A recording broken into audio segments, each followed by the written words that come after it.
Nous parlons aujourd'hui de l'évangélisation, l'état des lieux en 2023.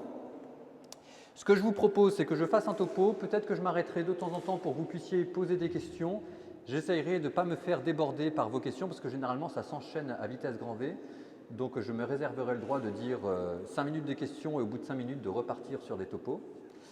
Le but de cette conférence est que vous compreniez que la mission vous concerne et que c'est à vous de la faire avec quelque chose de particulier, c'est-à-dire que quand il y a 20 ans, j'avais l'impression que c'était très difficile de parler du Christ, que c'était très difficile de parler du catholicisme, que c'était très difficile de convertir les gens. Et depuis 10 ans, 15 ans, ça a commencé dans la pastorale scolaire, on a commencé à avoir des élèves qui se convertissaient, ce qui fait que maintenant, en fait, il devient non seulement possible, mais j'ose le dire, facile de convertir. On aura le temps de revoir tout ça, mais pour vous montrer l'impact, je pense qu'il y a entre 50 et 100 000 Français qui ne demandent qu'une seule chose, c'est de devenir catholique. La seule chose que je rajouterai, c'est que ça ne va pas être les curés qui vont aller les voir, puisque les curés, il n'y en a plus. Ou en tout cas de moins en moins. Donc c'est à vous de prendre la relève. Et la chose curieuse, c'est que le catholicisme n'a jamais eu autant de casseroles à tirer, d'une certaine manière. La crise des abus, nanani, nanana, la crise des vocations. Et pourtant, il n'a jamais été aussi facile de parler du Christ, et ça marche. Et ça marche. On a entre 2 et 3 demandes de conversion par jour, témoignages spontanés de retour à la foi sur Instagram, sur YouTube, etc. Donc pour ceux qui ne me connaissent pas, vous tapez Frère Paul Adrien sur Google, ça ira plus vite. Et comme ça, vous irez directement sur YouTube, où j'ai ma chaîne, sur Instagram, où j'ai ma petite commu qui est là. Cœur sur vous, tous ceux qui sont abonnés. Levez la main ceux qui sont abonnés. Ah, c'est comme ça que je vous aime. Bon, bah, tous les autres, vous avez la fin de la soirée pour vous abonner. Donc mon petit nom entre nous, ça s'appelle mes petites sauterelles, mais je ne sais pas si je vais le dire ce soir. Donc je commence l'évangélisation. D'abord, est-ce qu'au niveau du son, c'est bon? D'accord, ok. La finale de Matthieu, Jésus vous dit « Allez de par le monde entier, faites des disciples, baptisez-les au nom du Père, du Fils et du Saint-Esprit et apprenez-leur à pratiquer mes commandements. » Ce qui vous rappelle que la mission est un commandement. Et pour bien montrer que ce n'est pas n'importe quel commandement, c'est la dernière parole de Jésus sur terre, nous dit l'Évangile selon saint Matthieu, avant qu'il ne remonte au ciel.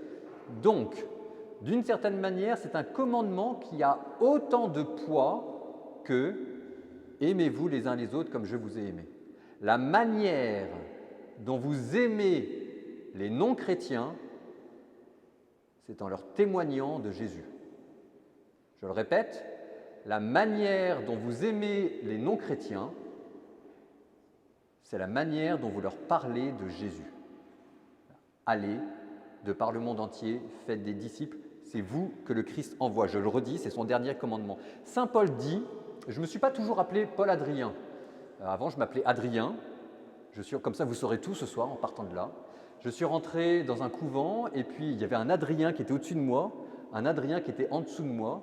Je me suis dit, c'est mal barré cette affaire pour les serviettes, etc. Il va falloir trouver un moyen de se distinguer. Donc ce sera ou par le talent ou en changeant de prénom. Du coup, maintenant, je m'appelle Paul Adrien. D'ailleurs, il y aura un autre d'Adrien là, qui sera là cette semaine, c'est Adrien Candiard. Donc Paul Adrien, et donc en hommage à Paul. Alors au début, Paul, je ne connaissais pas du tout. Je me suis appelé Paul Adrien parce que je trouvais ça joli. Et puis ensuite, j'ai ouvert une Bible, je me suis aperçu que c'était dedans. Et je suis tombé in love de Saint Paul. Saint Paul dit « Malheur à moi si je n'évangélise pas. Malheur à moi si je n'évangélise pas. » Ne pas évangéliser est quelque chose qui vous rendra malheureux. Au contraire, évangéliser vous montrera l'espérance et la beauté qu'il y a de proposer le ciel à des gens. Ce qui est en jeu dans l'évangélisation, je le redis pour que tout le monde mesure bien l'enjeu de ce soir, ce n'est ni plus ni moins que de savoir si la personne qui est en face de vous connaîtra la vie éternelle. que sur Terre, il y a des choses graves, c'est l'heure des choix, et que nous avons une destinée éternelle, et que évangéliser consiste à rappeler aux hommes leur destinée éternelle, et que le jour où quelqu'un, en vous écoutant, se dit « j'ai envie de découvrir Jésus », c'est le plus beau cadeau que Dieu puisse vous faire. Vous avez quelqu'un qui est en train de découvrir le ciel. Je ne sais pas si ça vous est déjà arrivé. Levez la main ceux qui ont déjà converti de près ou de loin une personne. Eh bien, vous voyez, ça veut dire qu'on croit que c'est compliqué, mais il y en a dans l'Assemblée. Et si jamais c'est quelque chose que vous avez fait, vous savez que c'est ce que Dieu, sur terre, peut vous donner de plus beau. Il n'y a pas de plus beau cadeau que Dieu peut vous faire sur terre que de vous permettre de convertir les hommes. Donner le ciel aux hommes, leur permettre de gagner la vie éternelle.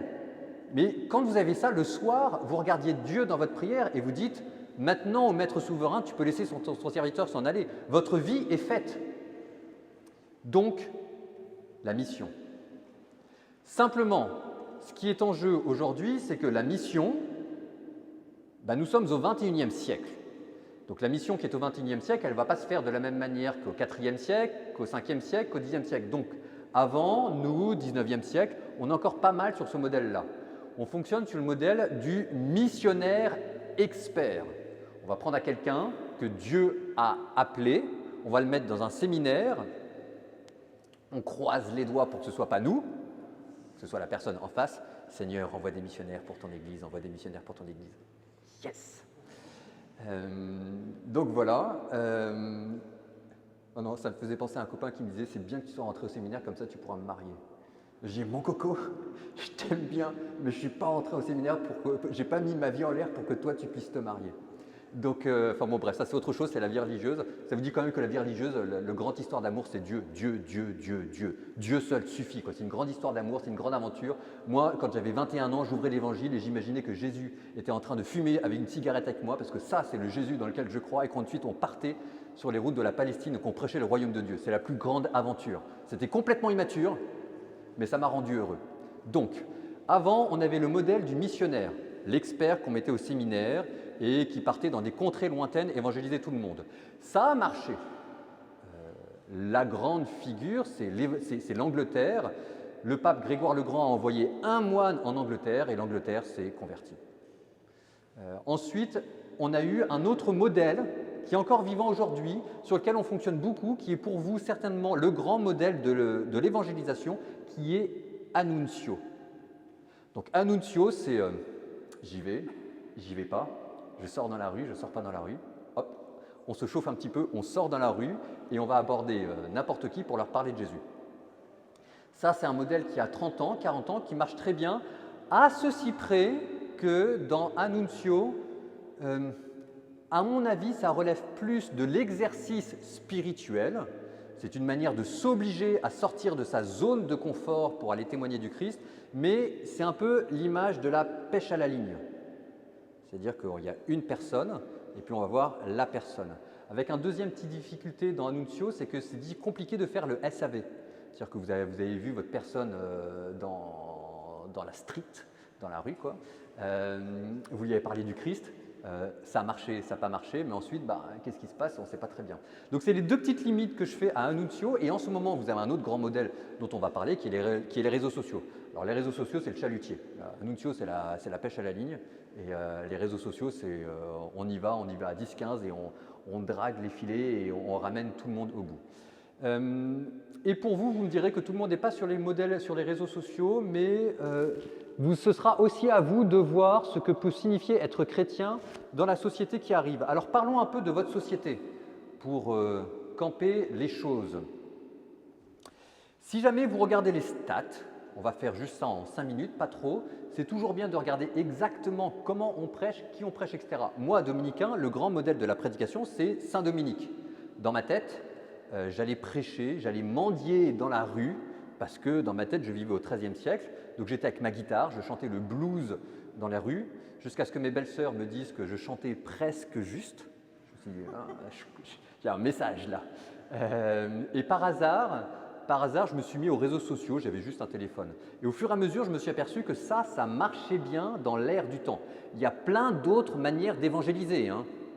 Il y a les maraudes, il y a Annuncio, il y a la catéchèse, il y a tout ce que vous voulez. Il y a plein d'autres manières d'évangéliser, mais de manière claire. En ce moment, là où l'esprit souffle, c'est l'ouragan, hein, quasiment, c'est quand même très très étonnant, hein, c'est sur les réseaux sociaux.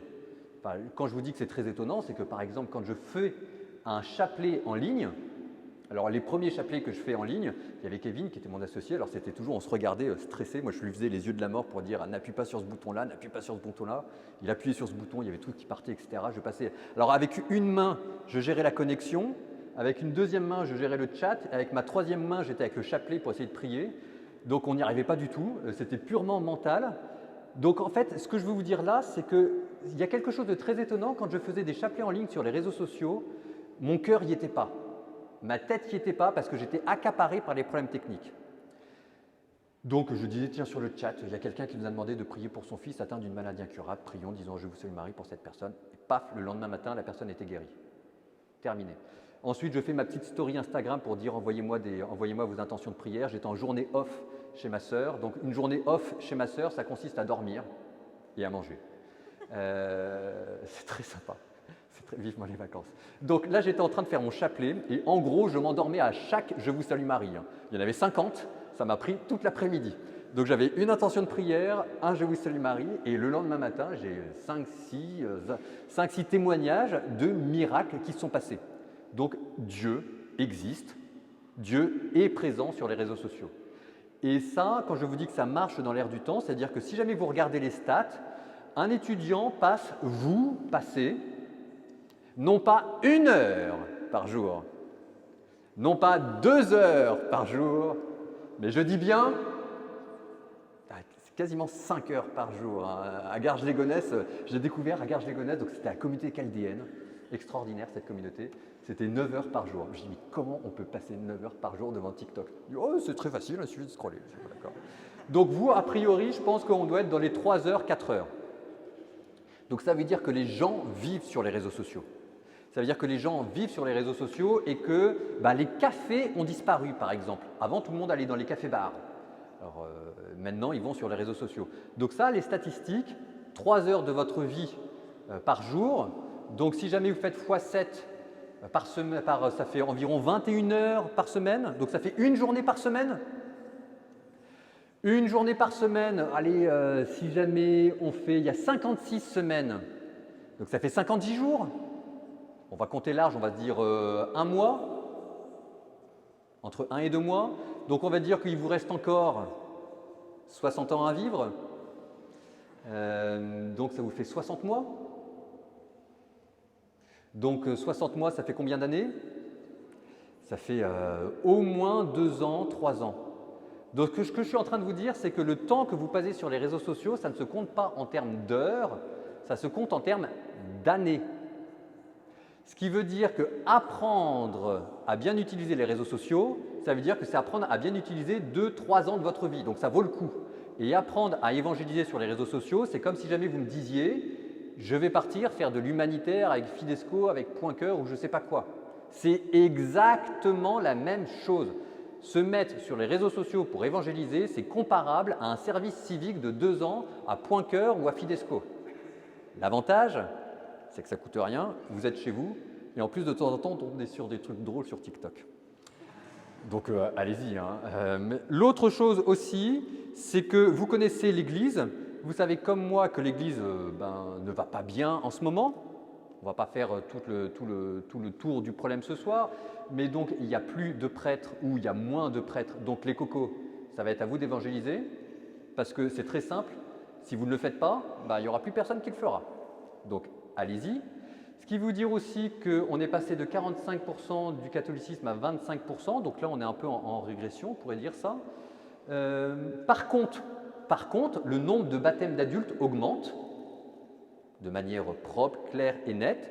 Et quand je vous dis que les conversions arrivent, c'est-à-dire que nous, sur notre chaîne, on n'arrive pas à fournir la demande.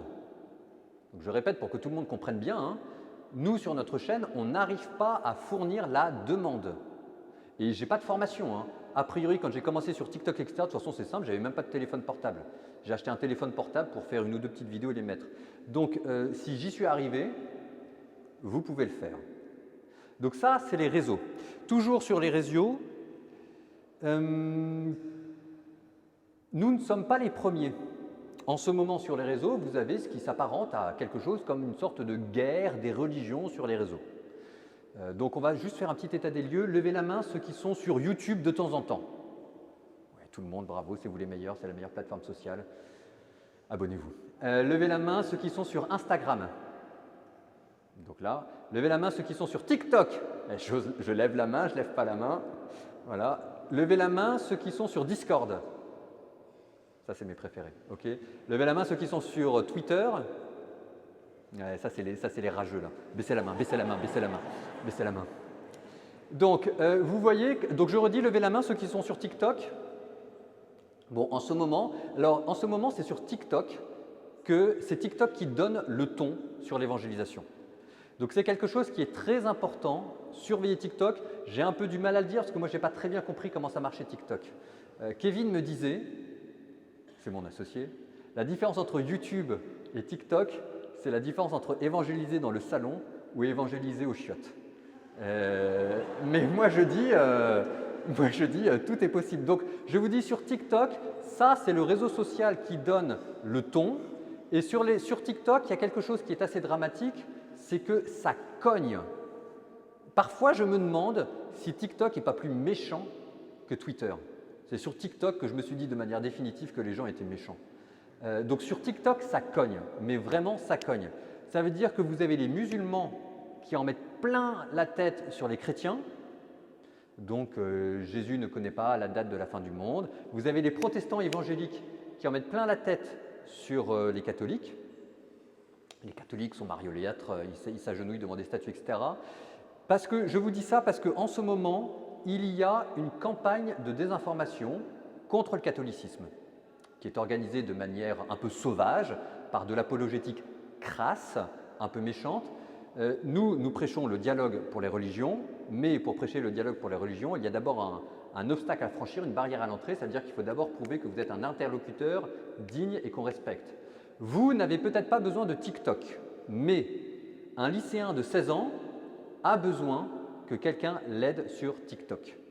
Parce que dans leur tête, les réseaux sociaux, ça fait comme une sorte de matraquage, jour après jour, où vous avez des musulmans qui apprennent par cœur le samedi matin ce qu'il faut réciter à des chrétiens, où vous avez des évangéliques qui se font répéter dimanche après dimanche par des pasteurs un peu fanatiques de temps en temps ce qu'il faut dire contre les catholiques, et vous avez les lycéens de 16 ans qui se retrouvent complètement perdus sur TikTok et qui perdent la foi. Et quand je dis qu'ils perdent la foi, c'est par milliers qui quittent l'Église catholique parce que nous qui sommes nourris par ailleurs par le scoutisme, par les aumôneries, par nos familles, par des lycées bien, etc., nous ne sommes pas présents pour les aider et c'est mal, et c'est pas bien.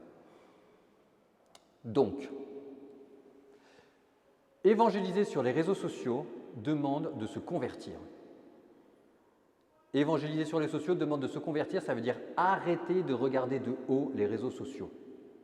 Les catholiques, moi le premier, j'avais tendance un peu à mépriser les réseaux sociaux en me disant que par exemple des amis sur Facebook, c'était un peu naze, c'était ceux qui n'avaient pas d'amis qui avaient des amis sur Facebook.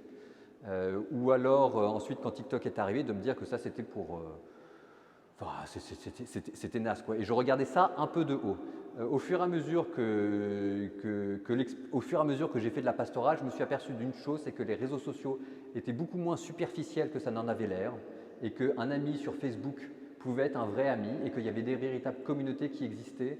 Je me suis aperçu aussi que sur les TikTok, il y avait toute une sorte de religion populaire qu'il était extrêmement important d'accompagner et de réinvestir pour éviter que le catholicisme ne se rétrécisse sur lui-même.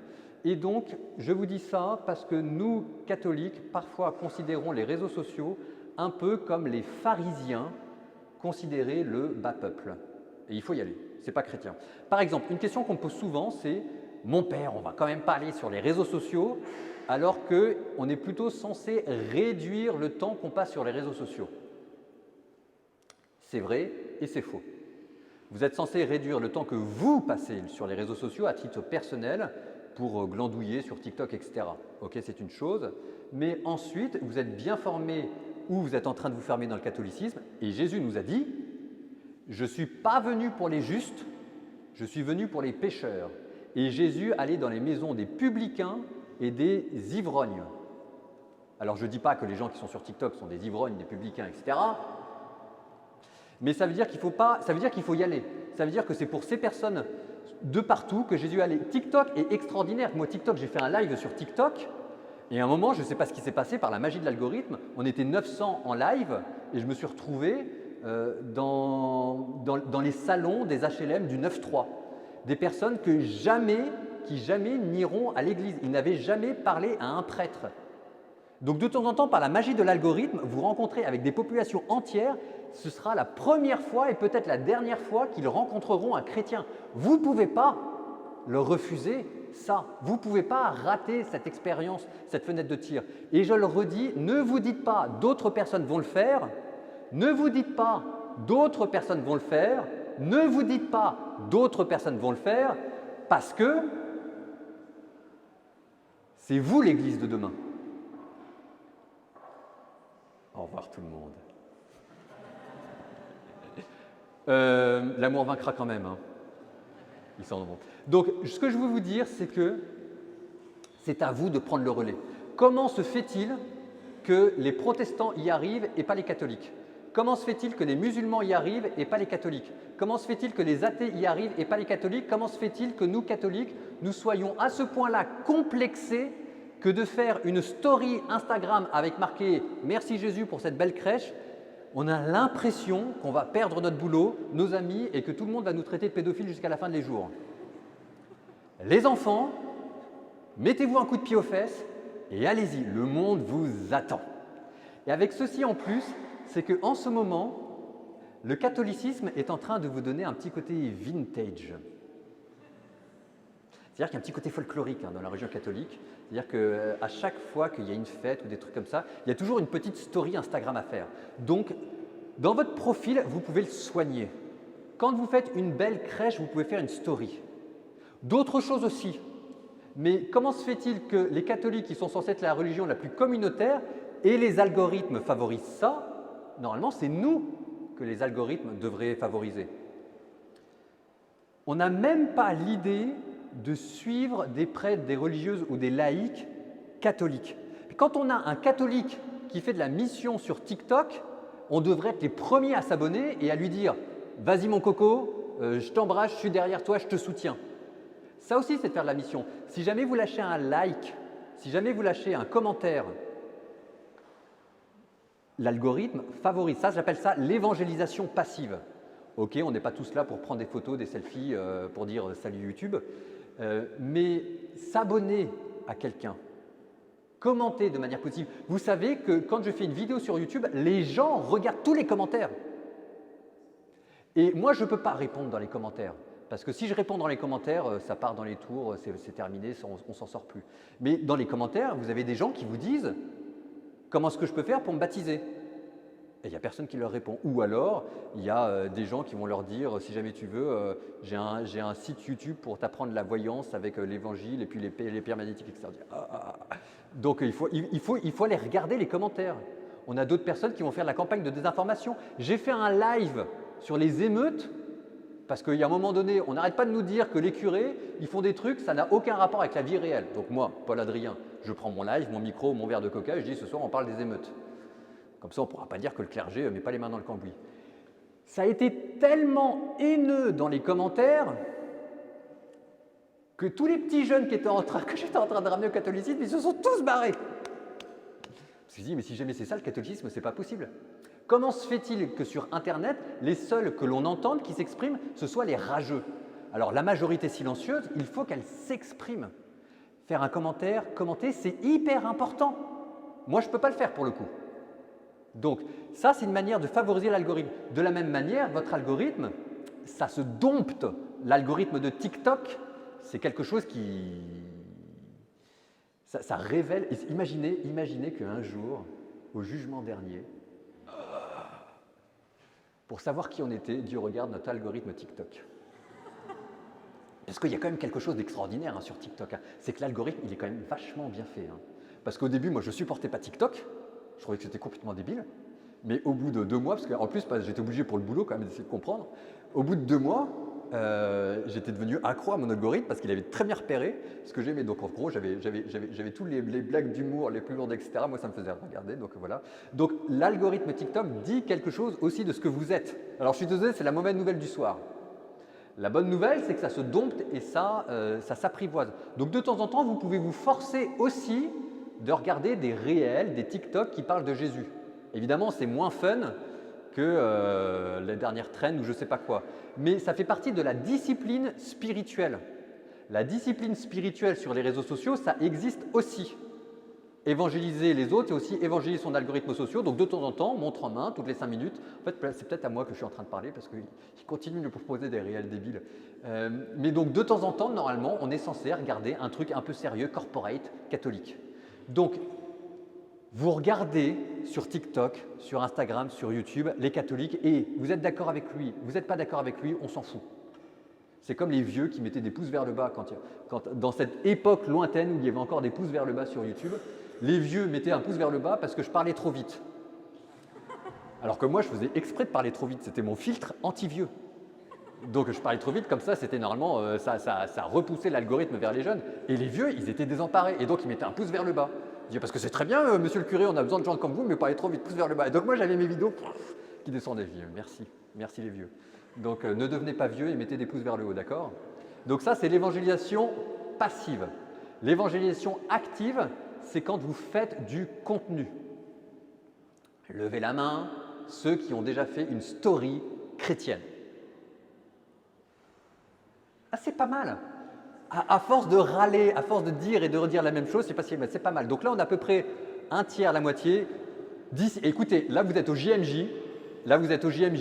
D'ici la fin des JMJ, tout le monde a fait sa petite story avec le petit filtre qui va bien, la petite musique sentimentale type Instagram, le coucher de soleil sur Lisbonne. On les voit toutes, les images. Et vous me faites une story. Donc ça, c'est le modèle actif. Ou simplement, si vous voulez, si vous êtes chrétien, à un moment donné, ça doit se voir sur votre algorithme, ça doit se voir sur votre profil. Comment se fait-il que sur votre profil, les gens ne puissent pas du tout deviner que vous êtes chrétien? Alors moi, je veux bien que sur LinkedIn, le réseau social pour se faire mousser, et on ne parle que de son CV, vous n'êtes pas obligé de dire que vous êtes catholique, ok, mais sur Instagram, c'est de vous dont on parle. Que vous ayez un compte privé ou un compte public, mais il y a un moment donné, si jamais vous n'avez jamais fait de story ou de trucs, qu'est-ce que ça veut dire? Avec toutes les crèches que vous faites tous les ans, avec toutes les petites croix bizarres que vous avez en sortant de la messe le mercredi des cendres, avec tous les jeûnes que vous avez fait le vendredi soir, toutes les dindes que vous avez mangées à Noël et tous les agneaux que vous avez mangés à Pâques, avec Halloween, on ne sort pas Halloween, mais là, tout ça, on va prier pour… Avec tout ce que vous propose en termes de folklore, l'Église catholique, on est quand même la religion numéro 1 pour le folklorisme. Donc, il y a un moment donné, ça se voit aussi, ça c'est l'évangélisation active. Et en fait, ce n'est même pas de l'évangélisation, c'est du témoignage. Mais si jamais ça ne se voit pas sur votre profil, bah, c'est bizarre. Enfin, Jésus a dit, celui qui ne se prononce pas pour moi sur terre, ben ça fait peur. Bon, tant pis, je l'ai commencé, je la termine la citation. Celui qui ne se prononce pas sur moi sur terre, moi non plus, je ne me prononcerai pas pour lui au ciel. Et celui qui se prononce pour moi sur terre, moi je me prononcerai pour lui au ciel. Vous voulez que Dieu fasse des miracles? Parce que Dieu fait des miracles. Il faut lui en donner les moyens. Et je vous jure, ce que je vous ai dit sur les chapelets, vu comment je m'endormais à chaque « Je vous salue Marie », quand je vous dis que l'Esprit souffle et qu'il souffle de manière puissante, c'est extraordinaire. Je vous le redis, le jour où simplement en ayant fait une story avec le petit coucher de soleil parce que vous avez trouvé que c'était joli et que vous avez marqué « Merci mon Dieu », que ça arrive par le hasard de l'algorithme jusqu'à la personne qui n'était pas bien, mais le jour où vous arrivez à alléger le poids du jour dans la tête des personnes, c'est quand même extraordinaire. C'est le plus beau cadeau que Dieu peut vous faire. Vous voulez que je vous dise en ce moment, l'Église ne va pas bien, il faut voir, c'est encore pire ailleurs. Les gens que l'on a sur TikTok, que l'on a sur Discord, que l'on a sur YouTube, alors là, donc j'avais Léa.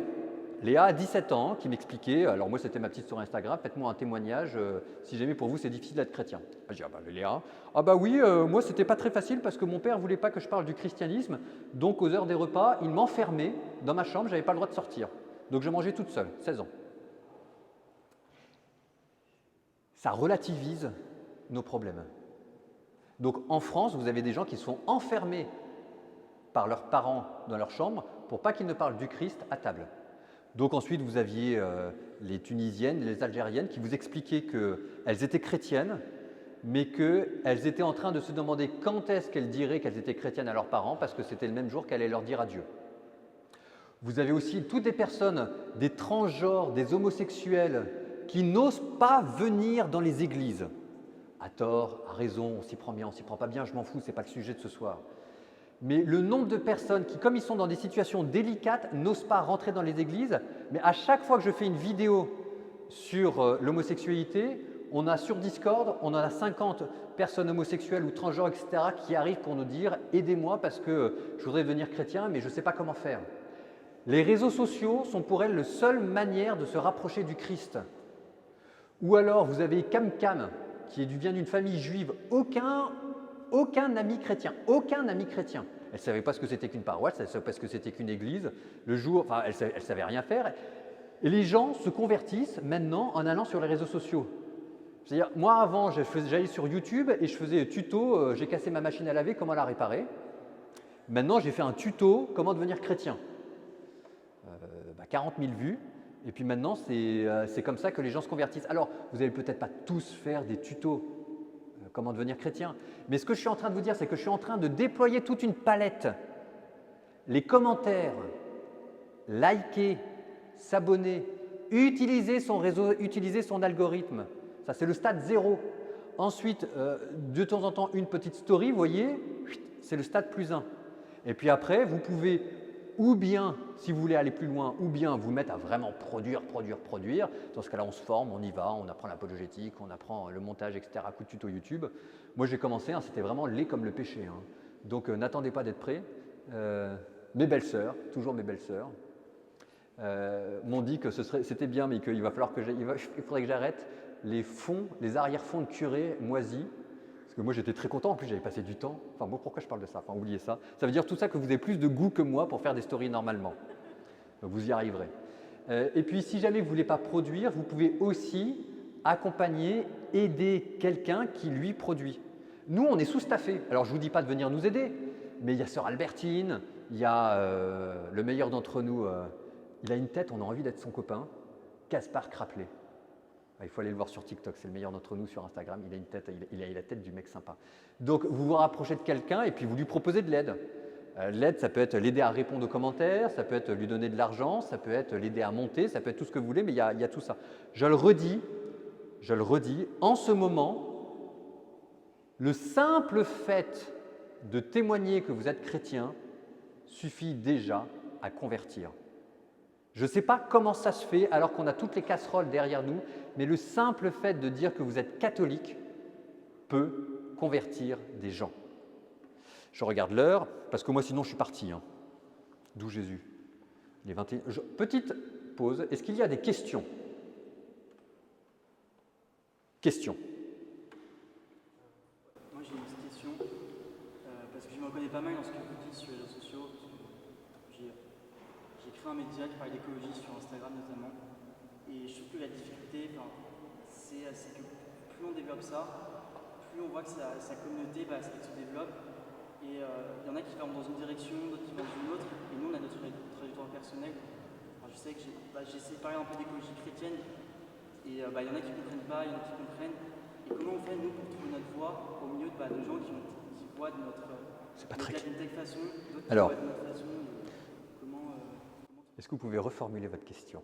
Je veux dire, comment on arrive, quand on développe une communauté, comment on arrive à trouver une voie singulière et ne pas être influencé? Ça c'est ce qu'on appelle la ligne éditoriale. Donc la question qui était posée, c'est comment est-ce qu'on fait pour savoir où on va et pas trop se laisser influencer. Je donne un autre exemple, mais on a vite fait, par exemple, sur ma chaîne YouTube, c'est de temps en temps je donne un coup à gauche, de temps en temps je donne un coup à droite.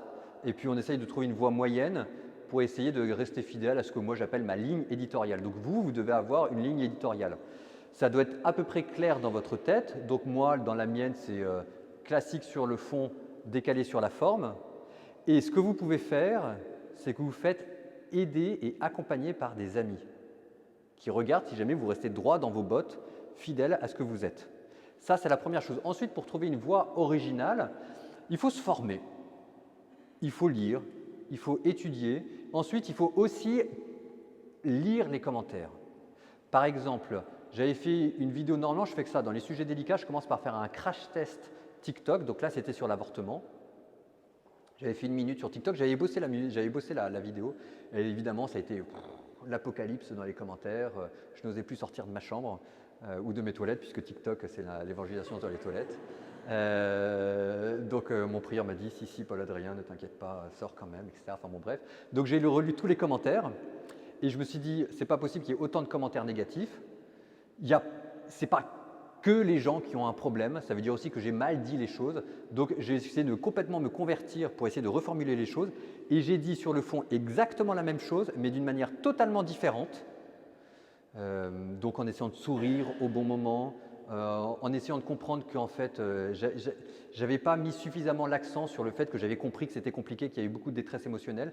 La même vidéo sur le même sujet, avec le même fond, je l'ai refaite 2 semaines après pour YouTube en version 10 minutes. Et cette fois-ci, je n'ai eu que des commentaires positifs. Donc ça veut dire que pour rester fidèle à ce qu'on est, il faut aussi regarder les commentaires. Nouvelle question. Au fond, vous vous levez et vous parlez bien fort. Et donc, vous ne savez pas parce que je pointe comme ça. Donc c'est celui qui… Voilà.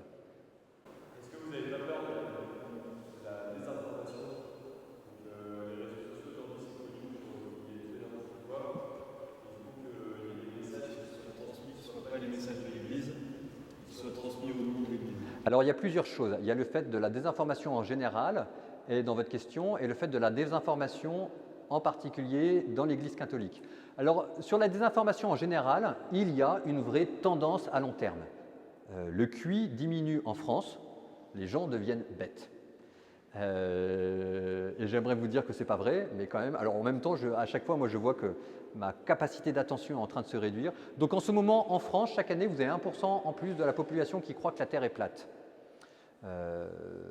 C'est vrai sur la Terre est plate, mais c'est aussi vrai dans la religion.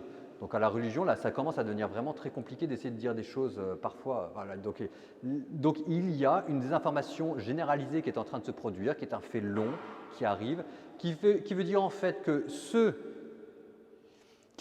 les institutions qui, elles, sont bien câblées, arrivent à réfléchir, n'arrivent pas à aller sur les réseaux sociaux.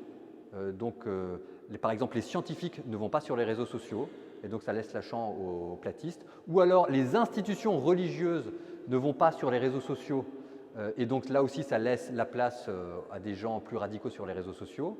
Et donc là, ça veut dire, mais ça reprend ce que je vous disais, c'est-à-dire que si jamais vous n'y allez pas, il n'y a personne d'autre qui ira à votre place.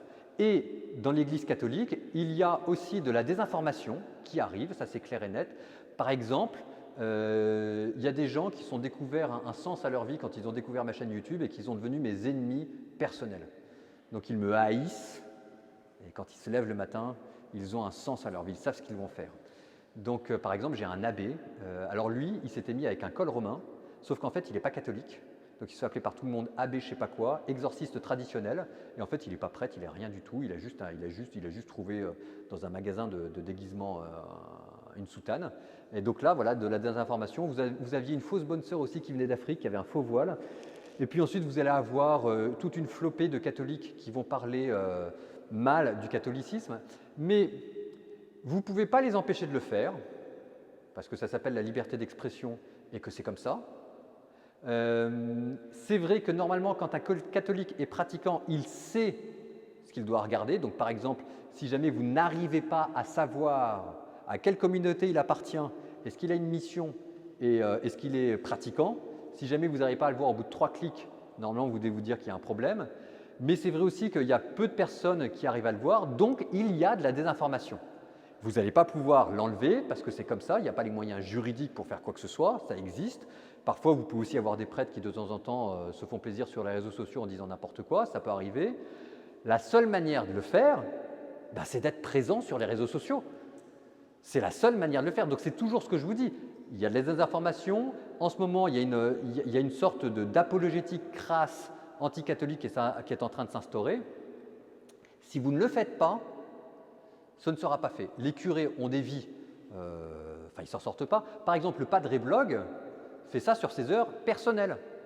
Le père Gaspard fait ça sur ses heures personnelles. Ils bossent déjà 40-50 heures par semaine et ils arrivent en plus à trouver le moment, le temps pour faire ça après. Ça vous dit aussi le mérite de votre clergé, donc aidez-les. Mais ça veut dire que ce n'est pas normal que ce soit sur des temps libres d'un clergé déjà épuisé qui le fasse. Donc ça veut dire que c'est à vous de le faire. Sœur Albertine, j'étais persuadé que Sœur Albertine, il y avait 3-4 personnes derrière elle, qu'elle était staffée, qu'il y avait quelqu'un qui sous-titrait, qu'il y avait quelqu'un qui faisait la petite musique qui allait bien, qui les scriptait, etc. Et je me suis aperçu que Sœur Albertine faisait ça le soir en rentrant de son aumônerie chez les Maristes à Lyon. Donc ça veut dire que… pourquoi je vous dis ça? Parce que ça veut vous dire que c'est aussi à vous de le faire. C'est pas les réseaux ne sont pas un truc de professionnel, il faut l'accepter. Ce n'est pas un truc de professionnel, ce qui marche dans les réseaux sociaux, c'est l'amateurisme. J'appelle ça le dirty cheap. Une vidéo TikTok faite sur le pouce en 2:2 avec une qualité sonore dégueulasse et puis un mur défraîchi, parfois ça marche mieux qu'un truc sur lequel vous avez passé 2-3 heures parce que ça fait moins authentique, ça fait moins sincère, ça fait plus institutionnel. Donc ça veut dire qu'il n'y a pas besoin de moyens et c'est fait pour les amateurs. Les réseaux sociaux sont faits pour les amateurs avec tout ce que ça veut dire de problème. Ok, mais si c'est fait pour les amateurs, ça veut dire que c'est fait pour vous. Parce que si jamais des gens sont capables simplement d'allumer leur caméra en disant 3 versets qui m'ont touché cette semaine, ce n'est pas d'une complexité folle. Dire moi je me suis converti parce que Jésus, quand j'allais pas bien, m'a dit que j'avais du prix à ses yeux. Allumer son téléphone et faire ça, montre en main, ça dure 20 secondes. Enfin, ça dure 20 secondes, ça dure 20 minutes si jamais vous le reprendre.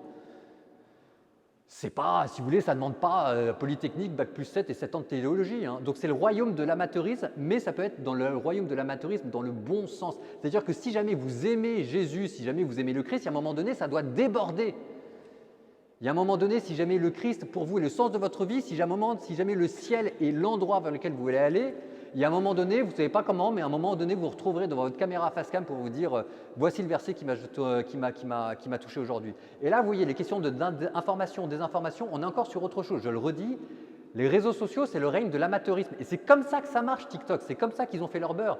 Et c'est YouTube, au fur et à mesure qu'il y a de plus en plus d'argent et de moins de vues, qui devient de plus en plus professionnel. Donc, vous pouvez y aller. Je ne sais pas si j'ai répondu à la question, mais ça a permis de voir d'autres choses aussi. Nouvelle question. J'ai l'impression qu'il y a un danger dans l'évangélisation par les réseaux sociaux, qu'il y a un danger en général sur les réseaux sociaux, qui est rechercher la reconnaissance, quitte à trahir sa pensée. Est-ce que vous vous sentez en danger vis-à-vis de ça? Et moi, je pense que si je faisais de l'évangélisation par les réseaux sociaux, je serais vraiment attiré par cet écueil qui est de chercher plus le nombre de vues que d'évangéliser en soi finalement. C'est une très bonne question, on me la pose souvent, c'est vrai. Alors on peut appeler ça de différentes manières. On peut appeler ça le narcissisme, on peut appeler ça la starification, on peut appeler ça le besoin de reconnaissance. Alors on a tous un besoin de reconnaissance. Dieu nous a créés comme ça, on a besoin d'être aimés. Il vaut mieux l'assumer, le savoir. Et puis, c'est comme ça aussi qu'on peut le gérer. Donc, je suppose que peut-être que ceux qui vont sur TikTok, sur YouTube, etc., ont aussi leur besoin de reconnaissance, qui n'est pas malsain, qui n'est pas maladif, qui est juste ce qu'il est et qu'il faut apprendre à bien gérer. Maintenant, une fois qu'on a dit ça, le narcissisme, c'est sûr que les réseaux sociaux flattent un peu le narcissisme. Donc, il faut faire attention. Moi, le vrai problème que j'aurais, ce n'est pas tellement le narcissisme, c'est plutôt l'addiction. Parce que c'est compliqué de ne pas rester devant son écran pendant 5 heures, parce que déjà que c'est addictif. Mais en plus, quand ça devient un truc professionnel, c'est addictif au carré. Donc c'est pour ça, je vous le dis, si jamais vous ne le connaissez pas, salut YouTube, mes 3 conseils pour ne pas être accro. Donc avoir des filtres. Stay focused, c'est le meilleur filtre qui vous gère. C'est vraiment et True Filter. Enfin bon, bref.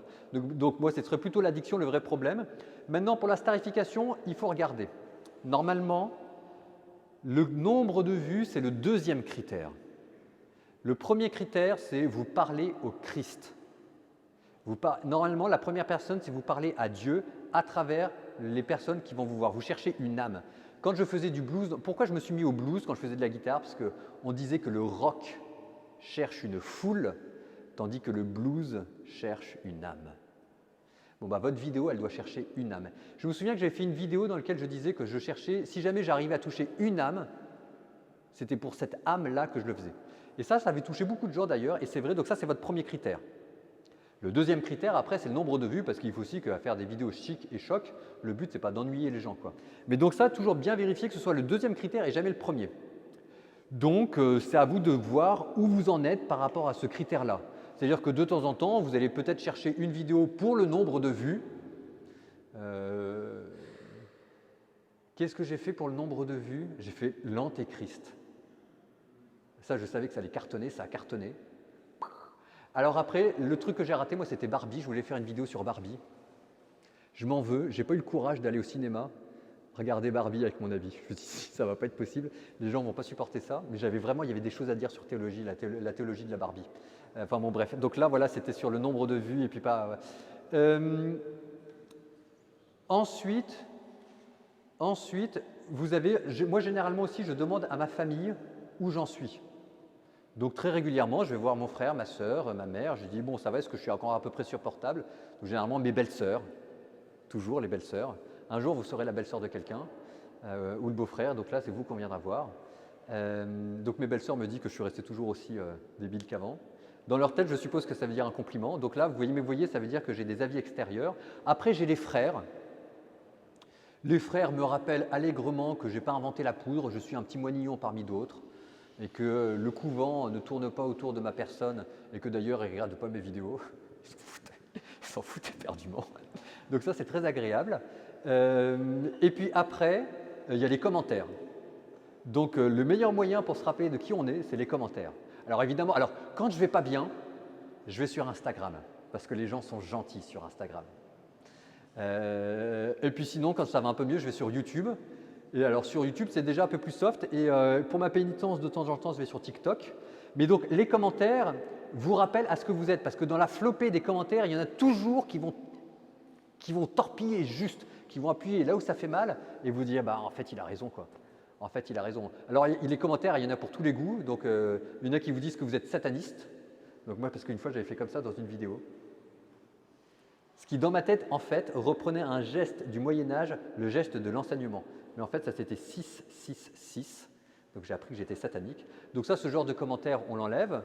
Mais vous avez aussi des commentaires où vous dites là, t'as tort, t'as tort, t'as tort, t'as tort, parce que tel canon, tel passage dans le Lucas, tout ce que tu veux, c'est faux. Vous avez aussi d'autres personnes qui vont vous dire là, vous êtes trop dans le show, vous êtes trop dans le one-man show, ça ne va pas du tout. Alors il faut faire attention avec ce genre de commentaires parce qu'en même temps, il y a un jeu d'acteurs et c'est normal de se mettre en avant, c'est comme ça que ça marche. Mais de temps en temps, il faut aussi voir quand est-ce que c'est vrai, quand est-ce qu'on en fait un peu trop. Donc normalement, vous avez des garde-fous pour vérifier où vous en êtes dans votre ego et dans votre starification. Et je pense que c'est gérable. Je pense que c'est gérable. En tout cas, ça ne me paraît pas être un argument pour ne pas y aller. Nous, catholiques, on a toujours peur parce qu'on se dit ce qu'on veut mettre en avant, c'est l'institution et le dogme et la vérité. Mais sur les réseaux sociaux, il faut accepter que ce soit de manière totalement différente. On commence à me faire signe en bac, je ne sais pas, il est quelle heure là. Sur les réseaux, nous, catholiques, on aimerait que ça fonctionne de cette manière. Nous, catholiques, la vraie prédication, la prédication catholique, c'est l'institution, la CEF, les supérieurs majeurs des instituts religieux donnent une mission à quelqu'un qui a été formé pendant 7 ans d'études de théologie. Cette personne qui a été formée pendant 7 ans d'études de théologie va ensuite travailler pendant 1 semaine son script. Et au bout d'1 semaine de script travaillé, elle va passer devant la caméra. Donc en fait, c'est l'institution, le contenu, la personnalité. Ça, c'est dans notre tête de catholique, c'est comme ça que ça fonctionne. Sur YouTube, sur TikTok, sur Instagram, c'est exactement l'inverse. Les gens regardent d'abord la personnalité, est-ce que vous êtes sympa ou pas d'ailleurs, il y a des gens qui préfèrent s'attacher à des méchants. Donc par exemple, la chaîne Zététique, comment ça s'appelle le zététicien? Je sais pas, en tout cas, il y en a, bon bref. Donc les gens regardent d'abord la personnalité. Quand ils aiment la personnalité, ils regardent ensuite le contenu.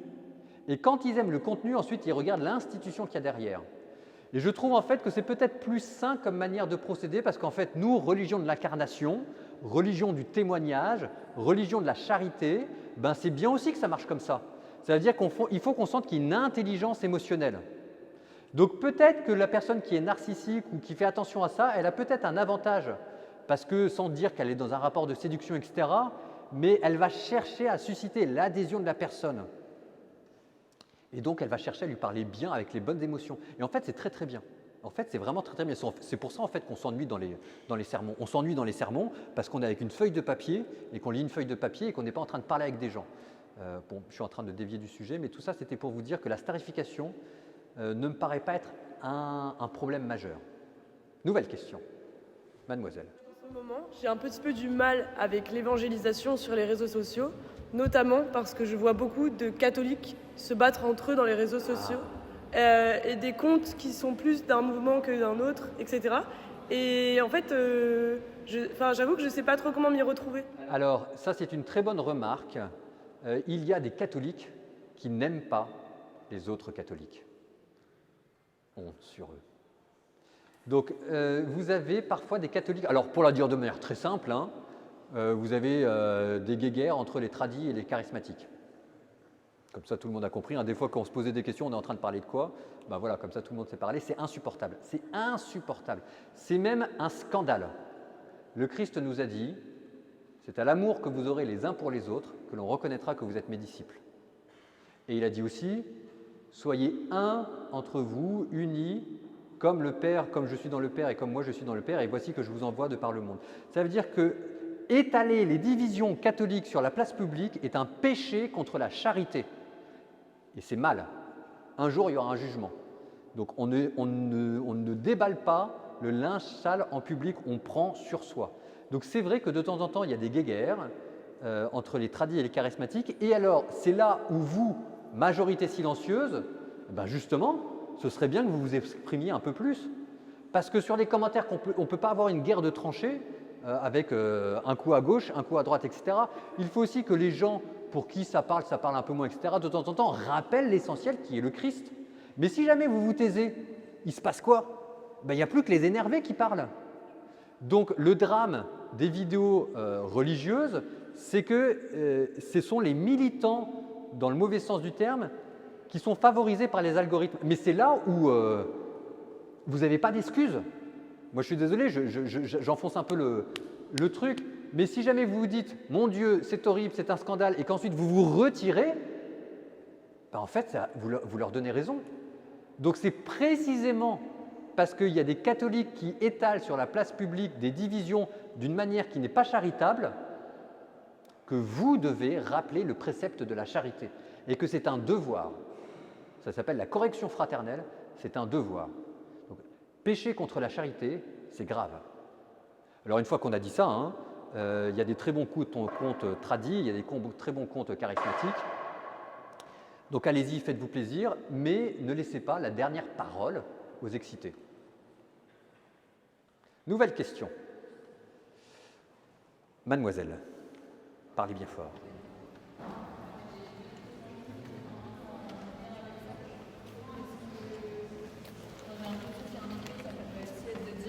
La parole des catholiques qui est bonne et qui est à écouter et à entendre, et en fait si les musulmans font du contenu, si enfin même d'autres chrétiens, mais je sais plus comment on dit, mais genre des protestants oui. font des vidéos en mode en fait eux c'est nul, on part du principe que eux c'est nul et que nous c'est bien. Et je crois que j'aurais aussi besoin que vous redisiez en 2-3 mots ce que vous mettez derrière le mot convertir. Derrière le mot convertir, on veut dire que les gens arrêtent de faire le mal pour faire le bien, ça veut dire tourner, et que en gros, c'est l'image du baptême. Le baptême, ça veut dire que vous plongez dans les eaux qui est le symbole de la mort au péché, pour ensuite vous relever des eaux qui est le symbole de la résurrection vers le bien. Donc ça, c'est la conversion. Et pour nous, se convertir prend l'image de la suite du Christ, puisque c'est le Christ qui nous a appris quel était le bien. Tu aimeras le Seigneur ton Dieu de toutes tes forces, de toute ton âme et de tout ton être, et tu aimeras ton prochain comme toi-même. Se convertir, c'est donner l'occasion à quelqu'un d'appliquer, de découvrir et de pouvoir accomplir ses commandements. Maintenant, sur les autres religions, il faut pas, c'est pas parce qu'eux font de l'apologétique crasse certains, pas tous, hein, mais généralement sur TikTok, ça cartonne pas mal, que vous devez le faire. Donc ce sera toujours à vous d'essayer de souligner ce qu'il peut y avoir de bon, de beau et de vrai dans la personne en face de vous et de rappeler éventuellement les points de désaccord. Il y a des très belles choses. Moi, un des comptes que je préfère, c'est un hadith un jour. Il y a une ambiance, j'aime beaucoup. Généralement, c'est assez édifiant. Je regarde beaucoup de protestants, donc il y a des très bonnes choses à prendre. Donc je ne vous dis surtout pas d'aller en frontal pour leur dire c'est nul, etc. Mais il y a des choses qu'ils ne diront pas et que vous devez dire. Par exemple, un musulman, il n'y a pas marqué dans le Coran « tu aimeras ton prochain comme toi-même ». Et que vous, au nom de Dieu, vous devez rappeler que ce commandement « tu aimeras ton prochain comme toi-même » est un commandement qui vient de Dieu. Donc il y a des choses dans le Coran, il y a des choses dans l'islam qui ne seront jamais dites. Et ensuite, il y a des choses avec le Coran sur lesquelles on a le droit de ne pas être d'accord ou alors de rétablir certaines vérités. Et vous pouvez tout à fait dire, il y a aussi des trucs très bien qu'il y a dans le Coran, ce qu'on appelle les étincelles de la vérité.